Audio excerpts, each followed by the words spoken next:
अगर मैं आपको कहूँ कि इंडियन सोसाइटी में कुछ सीक्रेट इशू छुपे हैं, तो क्या होगा? कुछ ऐसे इश्यूज जो हम सबकी लाइफ को अफेक्ट तो कर रहे, बट हम उन्हें अभी तक पहचान नहीं पाए। और ये इशू सिर्फ हमें अफेक्ट ही नहीं कर रहे, बल्कि हमें हमारी फुल पोटेंशियल तक पहुंचने से भी रोक रहे हैं। इस वीडियो में हम कुछ ऐसे ही मेजर इशू एक्सप्लोर करेंगे जो हमारी इंडियन सोसाइटी को बहुत ही बुरी तरह अफेक्ट पहुंचा रही है। और उसे रोकने और कम करने की बात तो छोड़ ही दो, बहुत से लोग उसे पहचान भी नहीं पाए। और मुझे लगता है कि अगर हमने इन इश्यूज़ के प्रति कोई एक्शन नहीं लिया, तो आगे चल के ये एक बहुत बड़ा प्रॉब्लम बन जाएगी। लेकिन मुझे पूरा भरोसा है कि हम इंडियन यूथ में वो कैपेबिलिटी है जो इन्हें रोक सकती है। तो क्या आप तैयार हैं जानने के लिए उन सिक्योरिटी इश्यूज़ के बारे में? तो चलो वीडियो में आगे बढ़ते हैं और अनकवर करते हैं इन इश्यूज़ को, जो खामोशी से हमारी इंडियन सोसाइटी को नुकसान पहुंचा रहे हैं। इन इश्यूज़ में जो सबसे पहला और फास्टेस्ट ग्रोइंग इशू आता है, वो है rising of toxic behaviour in Indian youths.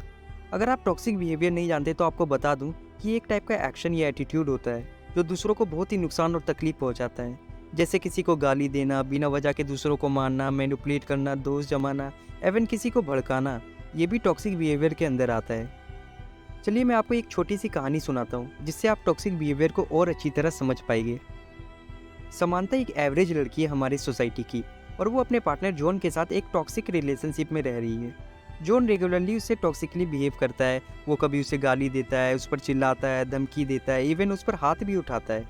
और वो उसके बाद भी नहीं रुकता, समानता को पूरी तरह कंट्रोल करने की कोशिश करता है। अब चाहे उसके लिए उसे समानता को गिल्ट ट्रिप पर भेजना पड़े या बेसहारा फील करवाना पड़े। इन शॉर्ट बोलूँ तो जॉन समानता के ऊपर हर तरह का टॉक्सिक बिहेवियर इस्तेमाल कर रहा है, like verbal abuse, physical aggression, manipulation, gas lighting, belittling and controlling behaviour, जिससे समानता की फिजिकल और मेंटल हेल्थ दोनों पर काफ़ी बुरा इफेक्ट पड़ रहा है। ये जो मैंने आपको कहानी सुनाई, ये सिर्फ आपको टॉक्सिक बिहेवियर समझाने के लिए नहीं सुनाई, बल्कि आपको इससे कुछ सीख मिले इसलिए भी सुनाई है।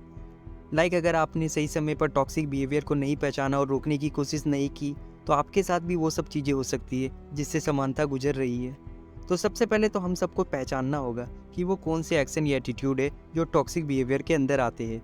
और जब भी हम में से किसी के साथ ये चीज़ें हो रही हो, तो हमें फ़ौरन उसके खिलाफ अपना स्टैंड लेना होगा और इमीडिएटली अपने फैमिली मेम्बर या किसी बड़े को ये भी सारी बातें शेयर करनी होगी और इन बिहेवियर्स के खिलाफ सख्त से सख्त एक्शन लेना होगा। तभी हम एक ऐसी सोसाइटी क्रिएट कर पाएंगे जहाँ टॉक्सिक बिहेवियर जैसी चीज़ों का नामो निशान नहीं होगा।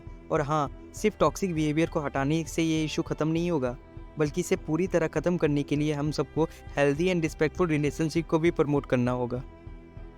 अब आप में से बहुत से मुझे ये बोल रहे होंगे कि भाई आपका जो टॉपिक है वो आपने तो बताया ही नहीं कि इंडियन में टॉक्सिक बिहेवियर धीरे धीरे बढ़ रहा है, उसका कोई प्रूफ है मेरे पास, या बस मैं यूं ही विकिपीडिया पढ़ रहा हूँ और फिक्शनल स्टोरी सुना रहा हूँ।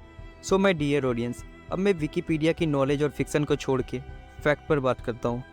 तो चलो मैं आपको बताता हूँ कि कैसे पिछले कुछ सालों में टॉक्सिक बिहेवियर जैसी बुरी आदतें इंडियन यूथ पर धीरे धीरे हावी होती जा रही है। उन सारे टॉक्सिक बिहेवियर में सबसे ऊपर आता है साइबर बुलिंग, जो कि पिछले कुछ सालों में बहुत बढ़ गए हैं। हाल ही में global computer security firm McAfee corporation ने साइबर बुलिंग पर 10 बड़े देशों में एक स्टडी की, और उस स्टडी में सबसे ऊपर इंडिया का नाम आया। आप लोग को सुनकर शौक होगा कि लगभग 85% इंडियन किड्स ऑनलाइन हैरेसमेंट से गुजरे हैं। उनमें से कई बुलीड हुए होंगे, कुछ वर्बल अब्यूज हुए होंगे, और इवन कुछ लोग अनवांटेड सेक्सुअल एडवांसेस जैसी चीज़ों से भी गुजरे होंगे। इन्होंने और भी बहुत सी बातें बताई इंडियन साइबर बुलिंग के बारे में, जो कि आप द प्रिंट के इस आर्टिकल में पढ़ सकते हैं। नाउ साइबर बुलिंग के जस्ट बाद आता है कलरिज्म। कलरिज्म के बारे में मुझे आपको ज़्यादा बताने की ज़रूरत नहीं, आप लोग खुद अच्छी तरह जानते हैं कि इंडिया में गोरे और काले रंग का भेदभाव कितना है, स्पेशली हमारे देश के वुमेंस के लाइफ में। अब लड़कियां चाहे कितने टैलेंटेड और अच्छे दिल की क्यों ना हो, बट अगर उनका रंग साफ नहीं है तो उनके लिए अच्छी जॉब और अच्छा जीवन साथी दोनों ही ढूंढना काफ़ी चैलेंजिंग हो जाता है। तभी तो ऑल इंडिया दलित वुमेन राइट फोरम के 2018 के सर्वे के अनुसार लगभग 98% दलित वुमेन ने अपने कलर के लिए डिस्क्रिमिनेट फील किया है। एक और रिपोर्ट की बात करूं तो 2011 में WHO वर्ल्ड हेल्थ ऑर्गेनाइजेशन ने एक सर्वे किया था, जिसके रिपोर्ट के अनुसार 40% Indian women skin lightening product का इस्तेमाल करती है। ये रिपोर्ट दिखाती है कि इंडियन फीमेल्स में फेयर स्किन को कितना इंपॉर्टेंट माना जाता है, और वो माने भी क्यों ना। अगर टीवी एड्स पर आप दिखाओगे कि किसी लड़की की फेयर स्किन है तो उसे जॉब मिल रही है, लोगों से अटेंशन मिल रहा है, तो ये तो होगा ही। नंबर 3 पर आता है gender based violence. I hope आपको पता होगा कि ये किसे कहते हैं, फिर भी मैं आपको शॉर्ट में बता देता हूँ। अगर आप किसी पर वायलेंस या उसे अब्यूज़ कर रहे हो उसके जेंडर के आधार पे, तो ये जेंडर बेस्ड वायलेंस के अंदर आता है। नेशनल क्राइम रिकॉर्ड ब्यूरो ने बताया कि इंडिया में 2021 में ओवर 31,677 रेप केस रिपोर्ट किए गए, इसका मतलब 2021 में एक दिन में लगभग 86 रेप हुए हैं। क्यों, है ना ये शर्म की बात। यही नहीं दोस्तों, international centre for research on women के एक सर्वे के अनुसार 50% इंडियन लड़कों को लगता है कि अपने पार्टनर को मारना कोई गलत नहीं, अंडर सर्टेन सर्कमस्टांसेस। ये जो लोग हैं जिन्हें लगता है कि अपने पार्टनर को मारना सही है, उनसे आप क्या कहना चाहते हैं मुझे कमेंट सेक्शन में ज़रूर बताना। तो चलो हम आते हैं अपने अगले पॉइंट पर, जो कि है सब्सटेंस एब्यूज़। सब्सटेंस एब्यूज़ का मतलब होता है किसी साइकोएक्टिव सब्सटेंस का हार्मफुल और रिस्की इस्तेमाल करना। अगर सिंपली कहूँ तो इसका मतलब होता है किसी भी नशीली पदार्थ को कंज्यूम करना उतनी मात्रा में जो आपके हेल्थ के लिए हानिकारक हो। हाल ही में टॉप कोर्ट ने ऑर्डर दिया था सब्सटेंस एब्यूज़ पर सर्वे करने का, और सर्वे की रिपोर्ट के अनुसार इंडिया में लगभग 1.5 करोड़ ऐसे ड्रग एडिक्टेड है जिनकी उम्र मात्र 10 से 17 साल है। आप सोच सकते हैं कि हमारा यूथ किस डायरेक्शन में जा रहा है। यही नहीं, ये रिपोर्ट ये भी बताती है कि इंडिया की 14.6% पॉपुलेशन अल्कोहल कंज्यूम करते हैं, और अगर हम 14.6% को नंबर में देखें तो ये लगभग 16 करोड़ होते हैं। ये सर्वे हमें बताती है कि इंडिया में सब्सटेंस एब्यूज़ के लिए बड़े पैमाने में एक्शन लेना कितना ज़रूरी है। इस सिचुएशन को देखकर मुझे लॉरेंस ऑफ अरेबिया का एक बहुत ही शानदार कोट याद आता है, big things have small beginnings. हर बड़ी चीज़ की शुरुआत छोटी चीज़ों से ही होती है। अब आते हैं हम अपने वीडियो के लास्ट और सबसे इम्पोर्टेंट पार्ट पे, जो कि है what would be Indians consequences if toxic behaviour among Indian youth continue to escalate. अगर यूं ही टॉक्सिक बिहेवियर इंडियन यूथ में बढ़ता रहेगा तो इसके बहुत से हार्मफुल इफेक्ट देखने को मिलेंगे इंडियन सोसाइटी में। बट यहाँ पर मैं उन्हीं कंसिक्वेंस की बात करूँगा जो कि सबसे ज़्यादा अफेक्ट कर सकते हैं हमारी इंडियन सोसाइटी को और हमारे देश की ग्लोबल इमेज को। तो चलिए आइए इससे होने वाले सबसे कंसर्निंग कंसिक्वेंस को और भी गहराइयों से समझते हैं। तो इसमें सबसे पहले जो आता है वो है सोसाइटल डिवीज़न, जिसे हिंदी में सामाजिक विभाजन भी कहते हैं। जैसे कि मैंने आपको राइजिंग ऑफ टॉक्सिक बिहेवियर वाले पॉइंट में बताया कि कैसे टॉक्सिक बिहेवियर का मेन पॉइंट ही है डिस्क्रिमिनेशन और इनइक्वलिटी पैदा करना। तो अगर लोगों के अंदर डिस्क्रिमिनेशन और इनइक्वलिटी आएगी तो बहुत ही ऑब्वियस है कि देश में सोसाइटल डिवीज़न भी होगा। फॉर एग्जाम्पल, मान लो एक 20 बच्चों की क्लास है और उसमें 8 स्टूडेंट की स्किन डार्क है। अब अगर बाकी के स्टूडेंट इन्हें चिढ़ाएंगे और उनसे अच्छे से बर्ताव नहीं करेंगे तो ऑटोमेटिक उस क्लास में 2 ग्रुप बन जाएंगे। एक ग्रुप वो जिसमें डार्क स्किन वाले स्टूडेंट रहेंगे और दूसरे ग्रुप में फेयर स्किन वाले। और सपोज करो अगर उनका क्लास का क्रिकेट मैच हो किसी बगल वाले स्कूल से, तो आपको लगता है कि वो दोनों ग्रुप मिलकर एक टीम जैसे खेल पाएंगे? बिल्कुल नहीं। सिमिलरली अगर हमारे देश में भी सोसाइटल डिवीज़न हो गए तो सोचो क्या होगा। सपोज करो कल को विराट कोहली बोलेगा कि मैं मोहम्मद शामी के साथ नहीं खेलना चाहता क्योंकि वो मुसलमान है, या हार्दिक पांड्या के साथ नहीं खेलूंगा क्योंकि वो डार्क स्किन है। तो आपको क्या लगता है, हमारी इंडियन क्रिकेट टीम को कोई फ़र्क नहीं पड़ेगा और हमारी इंडियन टीम वैसे ही क्रिकेट में डोमिनेट कर पाएगी वर्ल्ड में जिस तरह अभी कर रही है?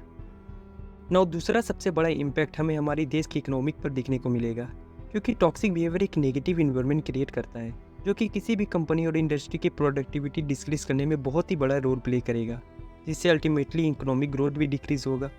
क्योंकि अगर कोई टीम लीडर अपनी टीम के मेंबर्स की लगातार आलोचना करता है और उसे नीचा दिखाता है तो इससे एम्प्लॉयज़ डिमोटिवेट फील कर सकते हैं और मे भी उसके बाद वो अपने फुल पोटेंशियल में काम ना करे। यही नहीं, टॉक्सिक बिहेवियर किसी भी कंपनी और इंडस्ट्री की रेपुटेशन लॉस करने में बहुत ही बड़ा रोल प्ले करता है, जिससे ऑटोमेटिकली कंपनी की सेल्स और रेवेन्यू डिक्रीज हो जाती है। फॉर एग्जाम्पल, हाल ही में एक पार्टी के कार्यकर्ता ने मुस्लिम के सबसे सेंट्रल फिगर प्रॉफिट मोहम्मद के बारे में कुछ गलत बोला था, जिसकी वजह से इंडियन प्रोडक्ट को सेवरल मिडल ईस्टर्न कंट्रीज जैसे कि सऊदी, कुवैत, बहरीन जैसे बड़े देशों में बॉयकॉट कर दिया गया था, जिससे अल्टीमेटली इंडिया को काफ़ी नुकसान उठाना पड़ा। और हमारी जो रेपुटेशन लॉस हुई उन कंट्रीज़ में, उसे मेकअप करने के लिए हमारी गवर्नमेंट को उस कार्यकर्ता को अपनी पार्टी से निकालना पड़ा। मेरे ख्याल से ये सबसे बेस्ट एग्जांपल है ये जानने के लिए कि कैसे टॉक्सिक बिहेवियर हमारे देश की इकोनॉमिक को अफेक्ट कर सकता है और किस लेवल तक। नाउ हमारा आखिरी पोटेंशियल कंसिक्वेंस है negative international image of India. अगर हमारे देश में टॉक्सिक बिहेवियर बढ़ेगी तो इंडिया की ग्लोबल इमेज पर बहुत ही बुरा असर पड़ सकता है। इससे दुनिया भर के लोगों के बीच में इंडियंस के खिलाफ काफ़ी गलत धारणा पैदा हो सकती है और बेसिकली इंडिया की ग्लोबल इमेज को ख़राब करने के पीछे बहुत सी चीज़ें हैं, बट सबसे बड़ा जिम्मेदार सोशल मीडिया है। जैसा कि हम सब जानते हैं कि आजकल डिजिटल वर्ल्ड में सोशल मीडिया बहुत ही बड़ा रोल प्ले कर सकता है किसी भी कंट्री के ग्लोबल इमेज को पॉजिटिव या नेगेटिव दिखाने में। तभी आपने नोटिस किया होगा जो बड़े सेलिब्रिटी है लाइक शाहरुख खान या विराट कोहली, वो कभी भी किसी इश्यूज़ पर ट्वीट नहीं करते, क्योंकि अगर वो ट्वीट करने लगे किसी इश्यूज़ पर तो वो इशू इंटरनेशनल लेवल पर तुरंत चला जाएगा। फॉर एग्जांपल, अभी जो सबसे कंट्रोवर्सी मूवी चल रही है द केरला स्टोरी, अगर उस पर शाहरुख खान या विराट कोहली ने ट्वीट करके ये बोल दिया कि this is just a propaganda movie, तो ये बात इंडिया की ग्लोबल इमेज को ख़राब कर सकती थी। फिर बाहर के देशों में हमारे इंडियन सिनेमा को बोला जाएगा, अरे तुम्हें उतनी नॉलेज कहाँ है मूवी बनाने की, तुम तो बस यूँ ही प्रोपेगेंडा और कम्युनल मूवी बनाते हो सिर्फ पैसे कमाने के लिए। यही one of the main reason होता है कि वो जल्दी ट्वीट नहीं करते इन इश्यूज़ में। और कुछ लोगों को लगता है शाहरुख खान तो एंटी नेशन है, कुछ बोलता नहीं, कोई स्टैंड नहीं लेता, जिससे पता चलता है कि लोगों में कितनी लैक ऑफ एजुकेशन है। फाइनली हमारा ये topic rising of toxic behaviour in Indian society यहीं ख़त्म होता है।